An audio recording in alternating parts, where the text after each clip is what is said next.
सखरन सिंध तरक्की पसंद पार्टी सखरन पारां 18 जनवरी ते छंछरु ॾींहुं सिंधु दरिया ते ठहंदड़ केनालनि ख़िलाफ़ STP जे सरवाणा डॉक्टर कादिर मक्सी जी अॻवानी में एहतिजाजी रैली कढी वेंदी ऐं भरपूर एहतिजाजी जलसो मुनक़द कयो वेंदो। इन हवाले सां STP जे ज़िले नायब सदर हाकिम उन्नड़, ज़िले अॻवान हुसैन बख्श कीरियो, तालके सदर सलीम मक्सी, ख़ान कीरियो, हबीबुल्ला जट ऐं ॿियनि पारां काज़ी सरफराज़ मेमण चौक ते रैली में शिरकत जी दावत ऐं ग़ैरक़ानूनी केनालनि ख़िलाफ़ जागरूकता पैदा करण लाइ कैंप लॻाई वई आहे।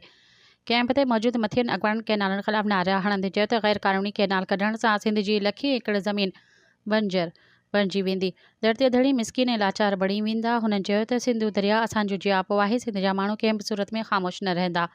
हुन चयो त सिंध जी अवाम खे सुभाणे वारे एहतिजाज में शिरकत जी दावत ॾियूं था, छो त शिरकत करे इहो साबित कनि त सिंधु दरिया मथां को बि केनाल मंज़ूर न आहे।